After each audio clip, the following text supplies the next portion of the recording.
நாள் திருவிழாவை ஏன் நம்ம தெரிஞ்சுக்கணும்? நாயன்மார்கள் திருவிழாவை நம்ம ஏன் தெரிஞ்சுக்கணும் அப்படின்னா, இவர் அவருடைய பெருமைகளை சொல்லுவாரு.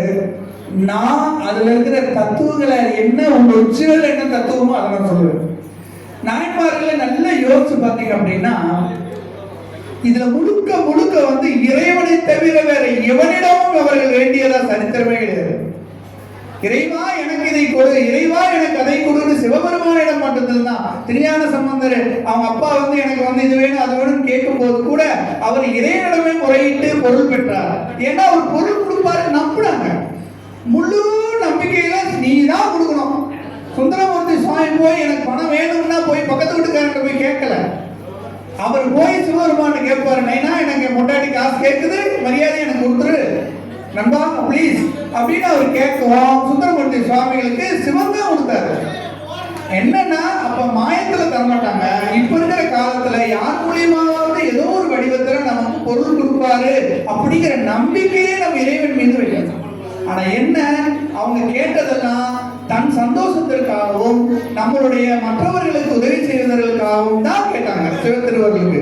அந்த மாதிரி இதுல எங்கேயும் ஒரு இடத்துல கூட ஒரு தொண்டு செய்வதற்கு கூட யாரா இருந்தாலும் சரி, இளையான்குடி மாறனாயனாரா இருந்தாலும் சரி, சிறு தொண்டரா இருந்தாலும் சரி, எல்லாம் தன்னால் எது முடிந்ததோ அதை வைராக்கியமாக செய்தார்கள். என்னடா இவன் எவனையுமே எதிர்பார்க்க மாட்டேங்கிறியா, இவனுக்கு பொருள் இருக்க திமுறல தான் இவன் செய்யறான், இவன் பொருள் எல்லாம் கொடுக்குவோம்டான்னு சொல்லி நாயன்மார்கள் பொருள் எல்லாம் கரைச்சு கடைசியில கஞ்சிக்கே வழி இல்லாத சூழல்ல உட்கார வைக்கும் போது நான் எங்களை மாதிரி ஆளு வீட்டுக்கு வருவோம், ஒருவேளை சாப்பாடு போடுவானா அப்படின்னு சிவரூபத்துல நிக்கும் போது நீங்க அங்க இருக்கிற பழைய கஞ்சியோ ஏதோ ஒன்ன போடுறீங்களா, இல்ல பக்கத்து வீட்டுக்காரர்கிட்ட போய் அங்கங்க விசாரிச்சு வசூல் பண்ணி கொண்டு போடுறீங்களான்னு ஒரு பார்ப்பாரு. ஏன்னா அவங்க வீட்டுல சாப்பிடணும்னா சிவன் அங்கேயே போயிருக்குமே, நம்ம வீட்டுக்கு ஏன் வரணும்? அப்போ ஒவ்வொரு செயல்பாடுகளையும் அவர் கஷ்டத்தை கொடுப்பது, அந்த கஷ்டத்திலும் நீ தர்மம் மாறுகிறாயா, உன் வைராக்கியம் நிலைத்திருக்கிறதா, இதே எண்ணத்தோட தான் கொடுக்கணுங்கிற எண்ணம் உனக்கு இருக்கா, இல்ல அடுத்த வீட்டை வாங்கணுங்கிற எண்ணம் உனக்கு இருக்கா அப்படின்னு சோதிக்கிறது தான் என்னுடைய தத்துவம்.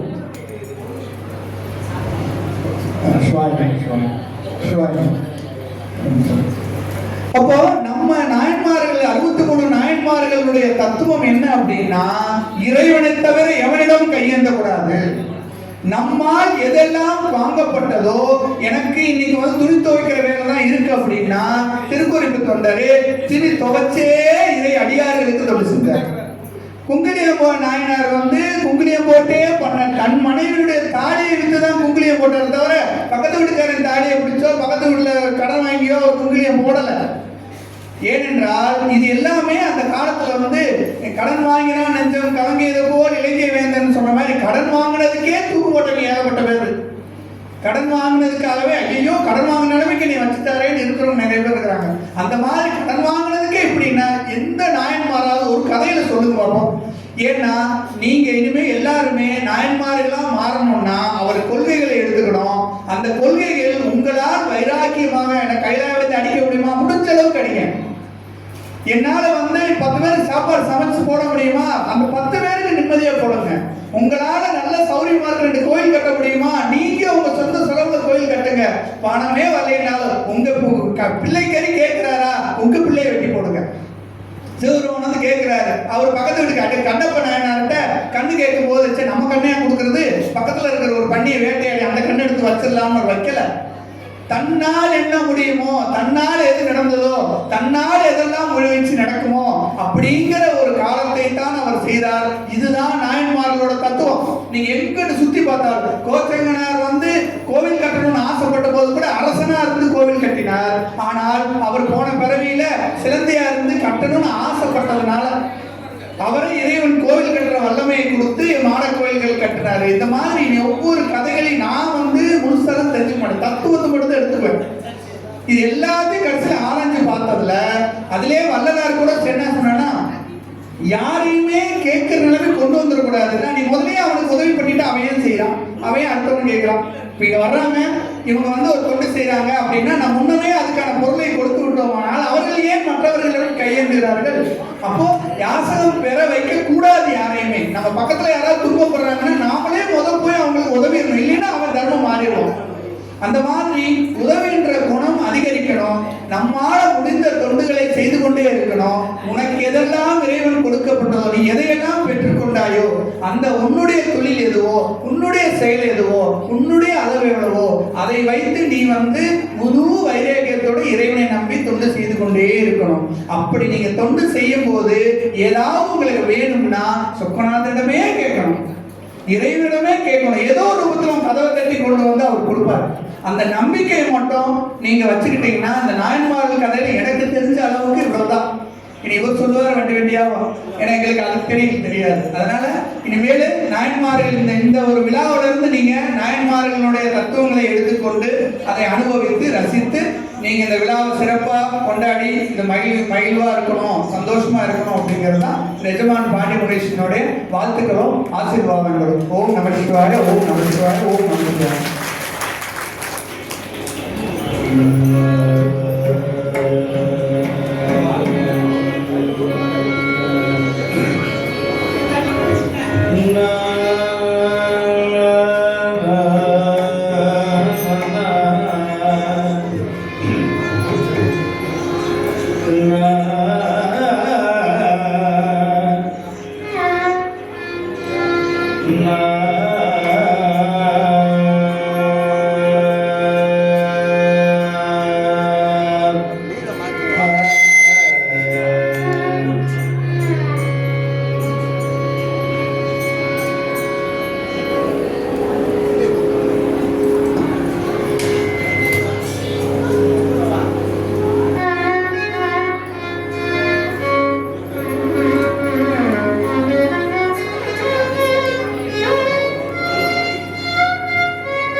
அணைந்த பிரான் அடிபோற்றி வாழி திருநாவலூர் வன் கொண்டரு பதம் போற்றி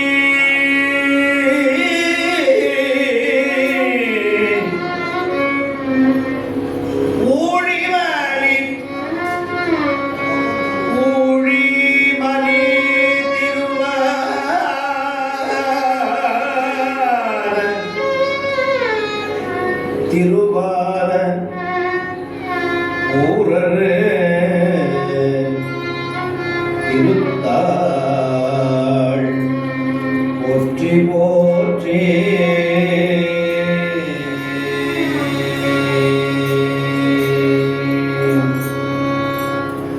பிடியத நூறு உம்மை கொல மிகு கரியது பிடியத நூறு உம்மை கொல மிகு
தென்னாருடைய சிவனே போற்றி.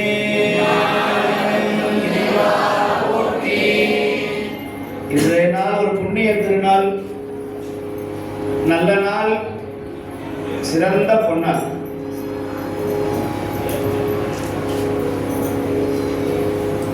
இரண்டு ஆண்டுகள் கழித்து மீண்டும் 3வது வருடத்துல உங்களை சந்திக்கிறேன் என்று நான் எண்ணுகிறேன்.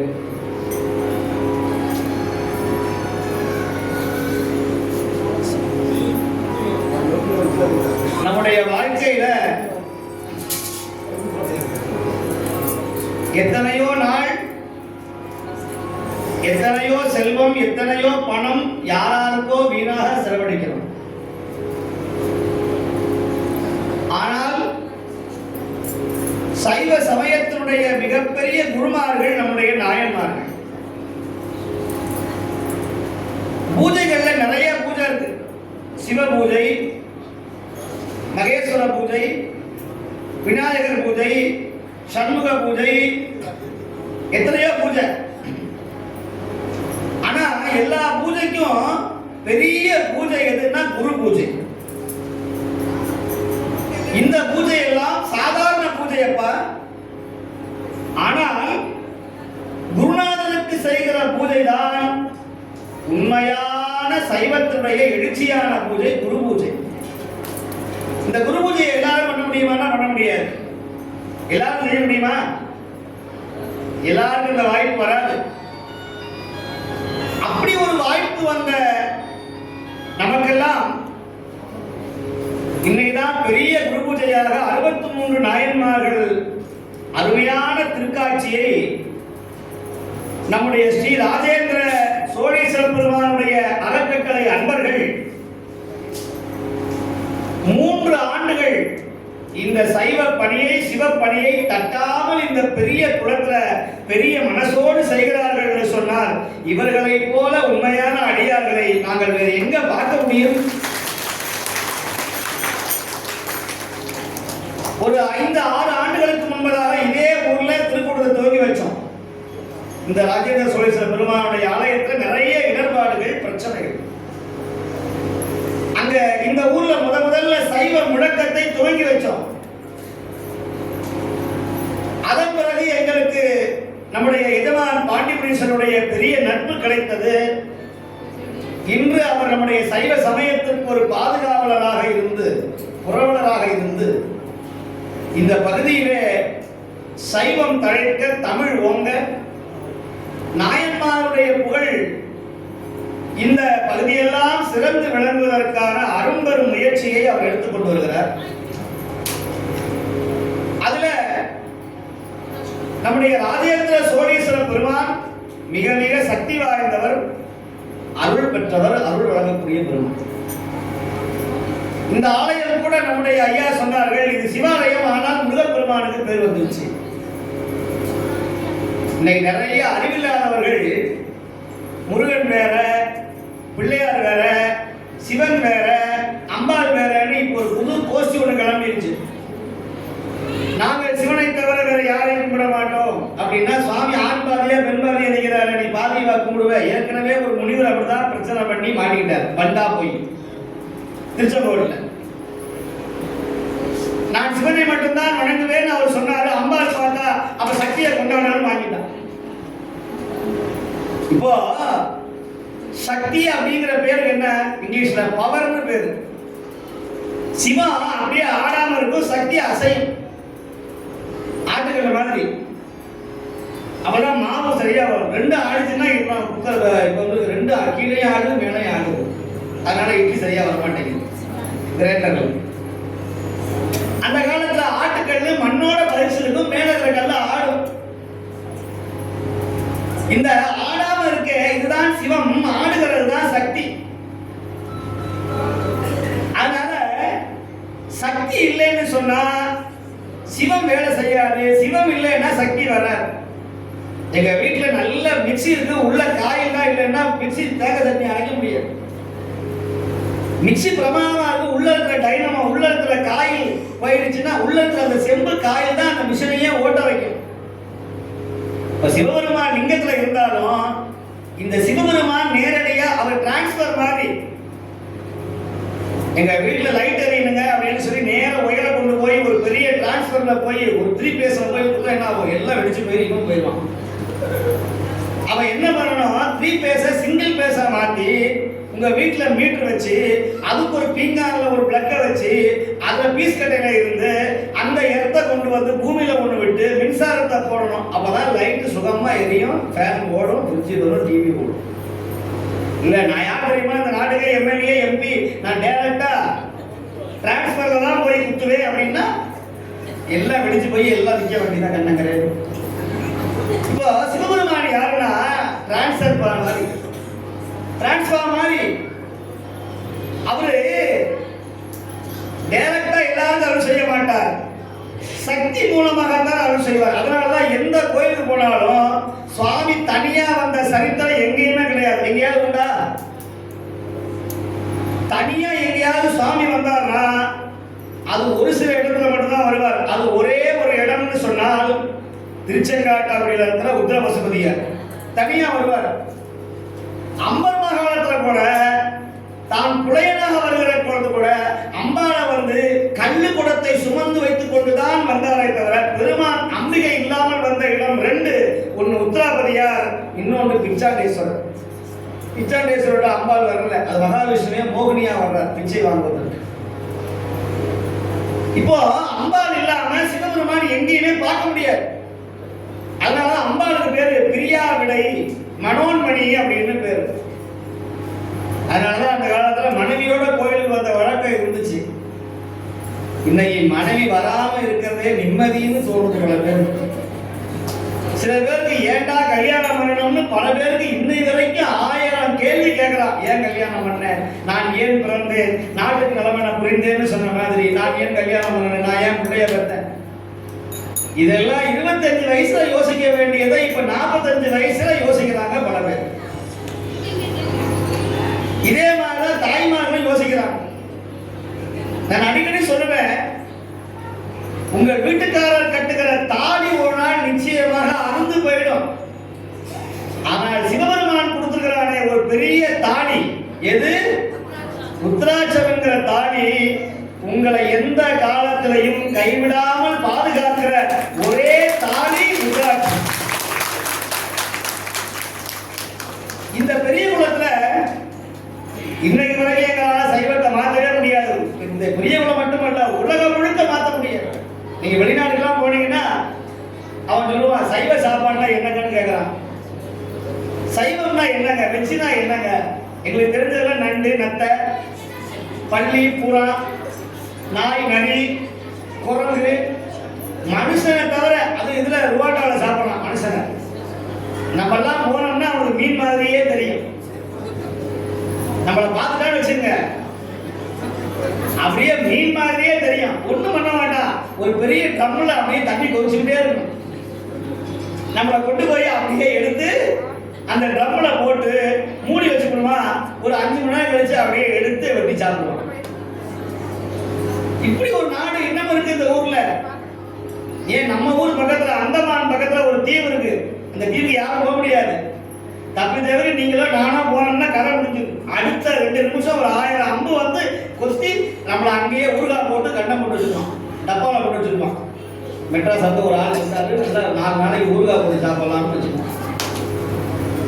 இத என்னாச்சு, அன்னைக்கே சொன்னார்கள், பருத்த தொந்தி தம்மதென்று தாம் இருப்ப நாய் நரி கழுகு தம்மதென்று தாம் இருக்கும் தாம் என்று சொன்னார்.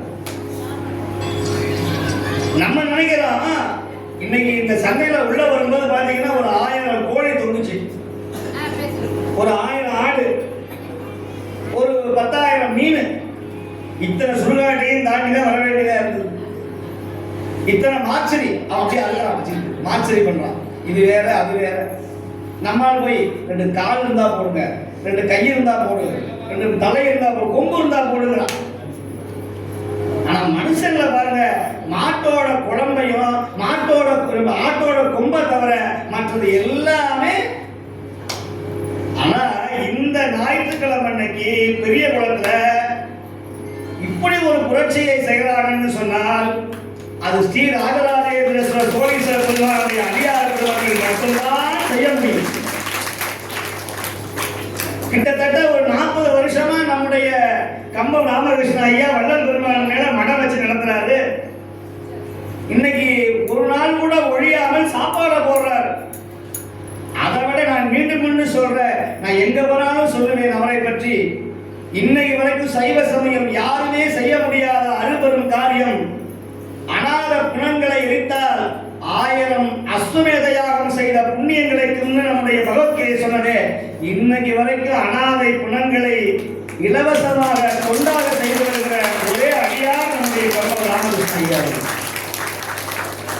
அடியாரை வாழ்த்திட்டே இருக்கணும். நிறைய பேருக்கு அடியாரை வாழ்த்தா பிடிக்காது, அவர் உயர்ந்துருவார், பெரியாராயிருவார். நம்ம குருநாதர் சொல்லுகிறார் மாணிக்க வாசகர், நேசமுடைய அடியவர்கள் நின்று நிலாவுக என்று வாழ்த்தி தேசமெல்லாம் புகழ்ந்து ஆடும் கட்சி திரியேகம்பன் செம்பன் கோயில். நீ அடியாரை வாழ்த்தாம நீ வாழ முடியாதப்பா. நான் போன வருஷம் என்னால வர முடியல. இன்னைக்கு ஒரு பெரிய நிகழ்ச்சி. இவங்க தேதியை சொன்ன உடனே இப்ப தேதி சொல்லிக்கிறதுல 1 வருஷம் இருக்கும். திடீர்னு ஒரு நம்முடைய இந்திய நாட்டினுடைய தலைநகரத்துல இருந்து ஒரு போன் வந்தது. அங்க இருக்கிற டெல்லியில இருக்கிற ஒரு பெரிய முருகன் கோயில்ல ஒரு 3 நாள் ஆண்டு விழா, நீங்க தான் சுவாமி வந்து நடத்தணும்னார். ஐயா தேதியை மாத்தி என்னுடைய அடியார்கள், நம்முடைய உன்னதமான அடியார்கள், உழைப்பிலே உயர்ந்தவர்கள், நம்முடைய பெரிய உலகத்தில் இருக்கிற ஸ்ரீ ராஜராஜேந்திரேஸ்வரர் பெருமானுடைய அறக்கட்டளை அன்பர்கள் நடத்துகிற நிகழ்ச்சிக்கு நாம் போகணும். நேற்று தான் கன்னியாகுமரியில நான் கிட்டத்தட்ட ஒரு 2 மாதமா வெளிநாடு அங்க இங்க இலங்கை போயிட்டு ஒவ்வொரு நாடு ஒவ்வொரு சாப்பாடு ஒவ்வொரு சீதோஷ்ண நிலை. கன்னியாகுமரி போனா சரியான மழை, நாஞ்சில் நாடு. ஒரு 5000 பேர் அடியார்கள் கூடினார்கள். அந்த 5000 பேர்ல 3000 பேர் திருவாசகம் பாடுறவங்க.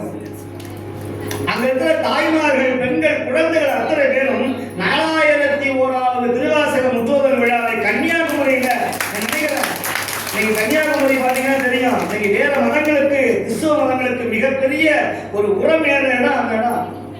ஆனா அதே இடத்துலதான் முதல்ல நம்முடைய இந்து தர்மமும் அங்கதான் வளர்ந்து. இந்த கன்னியாகுமரியில தான் முதல்ல இந்து தர்மம் அடிக்கடி நிறைய பேர் ஜெயிச்சது அங்கதான், தாமரை ஜெயிச்சது அங்கதான் அதிகம். எதுக்கு சொல்ல வர்றேன்னா, எந்த இடத்துல நீ புறக்கணிக்கப்படுகிறாயோ அங்குதான் எழுச்சி ஏற்படும். இந்த பெரிய குளம், வத்தலகுண்டு, தேனி மாவட்டம் இங்க எல்லாம் பாத்தீங்கன்னா நிறைய சிறுதெய்வ வழிபாடும். இங்க எல்லாரும் என்ன பண்ணுவாங்க, ஒரு 10 ஆடு 2 கோழியை கொண்டு போய் வெட்டி, சாமி எனக்கு ஏதாவது அனுக்கிரகம் பண்ணு அப்படின்னு சொல்ற நிலைமை போய் இன்னைக்கு எல்லாரும் உத்திராட்சம் தரித்து திருவாசகம் பாடி இந்த ராஜராஜேந்திர சோழீஸ்வர பெருமானை எல்லாரும் வழிபாடு செய்கிற, கையில தாளம் போட்டு தலையில திருவாசகத்தை ஏற்றி இன்னைக்கு பாடுறாங்கன்னு சொன்னால் இன்னைக்கு எல்லாரும் உழைச்சிருக்கிறோம். சைவ சமயத்திற்கு எல்லாரும் உழைக்கிறோம். அதுல குறிப்பாக இந்த திருவாசகத்தையும் தேவாரத்தை கொண்டு போறதுக்கு ஒரு அன்பர்கள் சொன்னா, திருவாசகத்தை கொண்டு போறதுக்காக நம்முடைய தாமோதரன் ஐயா நிறைய பணிகளை செய்து கொண்டிருக்கிறார்கள். எதுக்கு சொல்ல வர்றேன் அப்படின்னா, ஒரு 3வது ஆண்டு விழாவை மிக சிறப்பாக நடத்துகிற நம்முடைய திருக்கூட்ட அன்பர்கள் இன்னைக்கு 63 நாயன்மாருடைய பெருவிழாவாக இந்த ஆவணி மாதம் 1ஆம் நாள் எல்லாரும் வருத்தம், திருவையாருக்கு ஆடி அமாவாசைக்கு போக முடியலையேன்னு வருத்தம். நான் நீ உள்ள வரும்போது நம்முடைய சிவாச்சாரியார் சொன்னார், என்னையா உள்ள சாமி பார்க்கலையா? இல்ல இல்ல இன்னைக்கு கைலாய காட்சி அப்படின்னார். என்னையா கைலாய காட்சி இன்னைக்கு அப்படின்னு. நம்முடைய அடியார்கள் மாதரப்பறை கன்னியானை பாடி 63 நாயன்மாருக்கு சிவபெருமான் கைலாய காட்சியை வழங்கிய அற்புதமான நிகழ்வை இன்னைக்கு காலையில கோயில காட்டினார்கள் சொன்னா இதை விட பாக்கியம் நமக்கு வேற என்ன கிடைக்கும்? அப்படி கைலாய காட்சியை காட்டினார்கள்.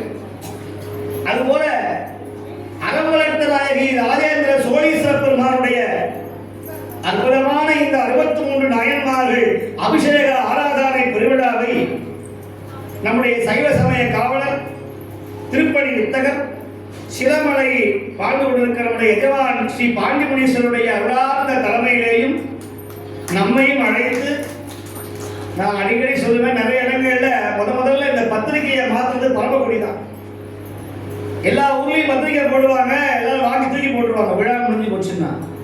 நான் சொன்னேன், இவ்வளவு செலவு பண்றீங்க, இந்த பரமக்குடி அடியார்கள் உன்னதமான அடியார்கள், நம்முடைய கைலாயநாத பெருமான் அடியார் பெருமக்கள் பரமக்குடியில பத்திரிகையை போட்டா வீட்டுல என்னைக்குமே இருக்கணுயா அப்படின்னு சொன்னேன். அதுக்கு என்ன பண்றதுன்னு பார்த்தாங்க.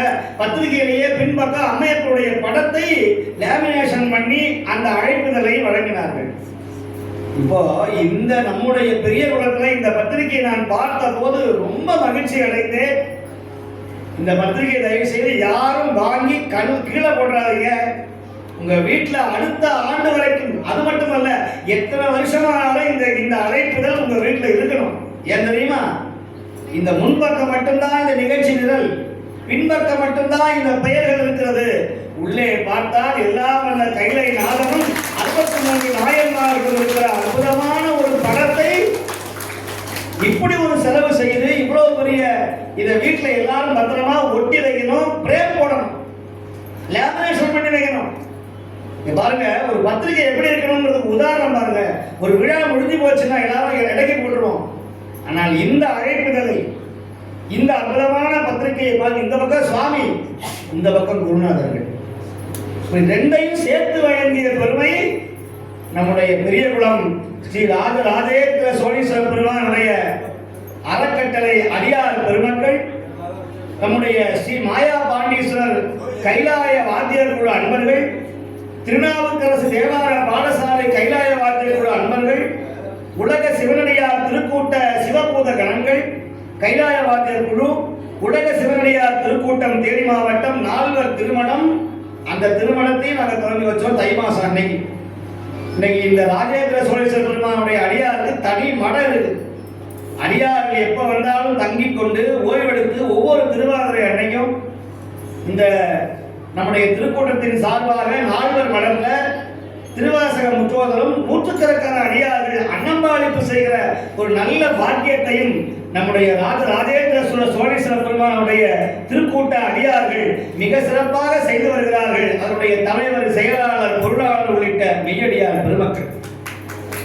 ஒரு பெரிய விண்ணப்பம் உங்களுக்கு இன்னைக்கு நான் சொல்றேன். இந்த திருக்கூட்டத்துடைய 4 மடத்துல ஒரு 4 அடிக்கு 5 சிலை, நடராஜ பெருமானுடைய சிலைய இந்த திருநேரி சின்னமனூர்ல இருந்து வந்தது. ஆனா நம்முடைய 4 மடத்துக்கு ஒரு அம்பலவான பெருமானுடைய திருநேரி வேண்டும் என்று அடியார்கள் விண்ணப்பம் செய்திருக்கிறார்கள்.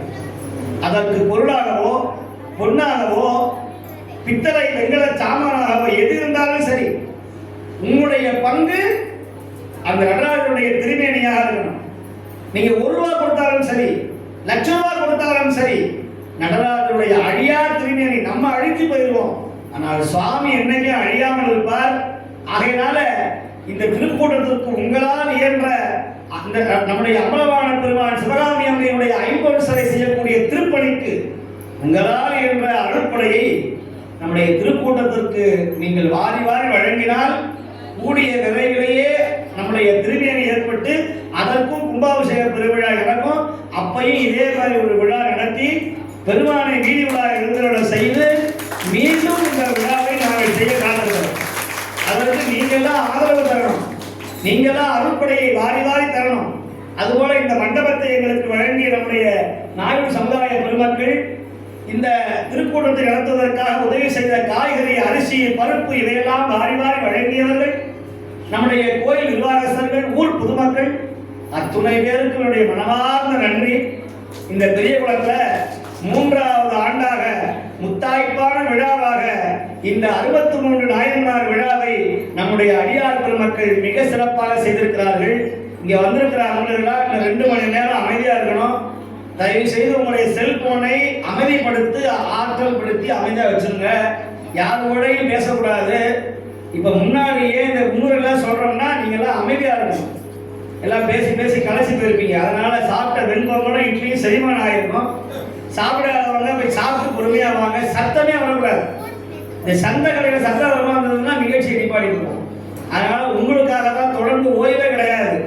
கன்னியாகுமரியில இருந்து அங்க போய் இங்க போய் நாளைக்கு நேர அடுத்த வாரம் இளையான்குடி நாயனார் குரு பூஜை, நம்முடைய திருநெல்வேலியில் மிகப்பெரிய நிகழ்ச்சி, தொடர்ந்து நம்முடைய யாத்திரைகள் தொடர்ந்து கொண்டே இருக்கிறது. அதனால தயவு செய்து எல்லாரும் அமைதியாக இருந்து நீங்கள் எல்லாரும் பொறுமையாக இருந்து திருவாசகத்தை பாடுங்க. பதிகம் தெரியாதவங்க பக்கத்தில் இருக்கிற புக்கை வாங்கி படிங்க. இல்லைன்னா சிவசிவான்னு சொல்றத காதல கேளுங்க. சத்தம் வரக்கூடாது. செல்போனை ஆஃப் பண்ணி வைங்க. அதுபோல யாரையும் எழுந்து போறதா இருந்தால் தயவு செய்து பின்னாடி உட்காந்துக்குங்க. முன்னாடி வந்து உட்காந்துக்கிட்டு இந்த மேயர மாடு நக்கமடை கட்ட கதையா இந்த மாடு அந்த மாடு எழுப்பு வா போலாம் வா போலாம் வா போலாம். அதனால சாப்பாடு இன்னைக்கு 2 மணி தான் சாப்பாடு போடுவாங்க. அதனால தயவு செய்து எல்லாரும் அமைதியாக இருந்து இந்த வழிபாட்டை சிறப்பாக நடத்துவதற்கு ஆதரவு தருமாறு அன்போடு கேட்டுக்கொள்கிறோம். அப்படி வழிவிட்டு எல்லாரும் உட்காரணும். யாராவது எழுந்து போறதா இருந்தால் பக்கத்தில் எழுந்து போகணும். சத்தம் வரக்கூடாது.